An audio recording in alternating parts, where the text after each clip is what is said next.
அடிச்சவனை காட்டில் போட்டாலும் அடிச்சவன் தப்ப மாட்டான். இதுக்கு என்ன அர்த்தம்னு தெரிஞ்சுக்கலாமா? ஒருத்தன் எவ்வளவுதான் தப்பு செஞ்சாலும் தண்டனையிலிருந்து சட்ட ரீதியா அவனால தப்பிக்க முடியாது. அப்படி இல்லைனாலும் இயற்கை ஏதோ ஒரு வகையில அவனுக்கான தண்டனையை கொடுத்துரும். இந்த ரெண்டுத்துல இருந்தும் தப்பிச்சாலும் அவனுடைய மனசாட்சி அவனை சும்மா விடாது. இதுதான் இந்த பழமொழியோட மைய கருத்து. இதுக்கு உதாரணமா ஒரு கதை கூட இருக்கு. ஒரு ஊர்ல ஒரு வணிகர் இருந்தாராம். அவர்கிட்ட விலை உயர்ந்த வைர நெக்லஸ் ஒன்று இருந்துச்சான்.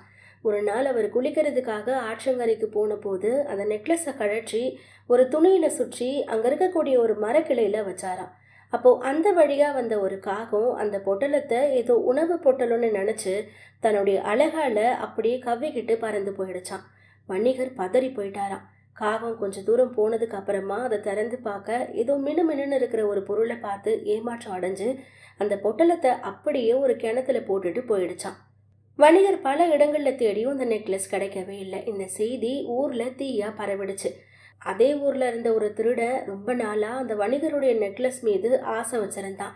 எவ்வளவோ பொருளை திருடி இருந்தாலும் எப்படியாவது இந்த வணிகரோட நெக்லஸை திருடணும்னு கங்கணம் கட்டிட்டு தெரிஞ்சான். ஆனா அவனால அது கடைசி வரைக்கும் முடியவே இல்லை. கொஞ்ச நாள் கழிச்சு இந்த திருடன் வேற ஒரு வழக்குல சிக்கி அரசன் கிட்ட மாட்டிக்கிட்டான். அரசன் அவன்கிட்ட கடுமையா விசாரிச்ச போது அவன் செய்த மற்ற திருட்டோட சேர்த்து வணிகரோட நெக்லஸை திருட நினைச்சதாகவும் அதை தொலைஞ்சதால தன்னால திருட முடியலன்னு உண்மையை ஒத்துக்கிட்டான்.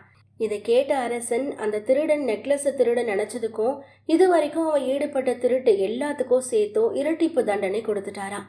திருடன் எவ்வளவோ திருட்டுல ஈடுபட்டு தப்பிச்சு வந்திருந்தாலும் இப்போ இறுதியில அவன் எடுக்க நினைச்ச நெக்லஸ் மூலமாவே அவனுக்கு எல்லாத்துக்கும் சேர்த்து தண்டனை கிடைச்சிருக்கு. அடிச்சவன் காட்டுல போட்டாலும் அடிச்சவன் தப்ப மாட்டான் என்ற பழமொழிக்கு இது மிக சிறந்த உதாரணம்.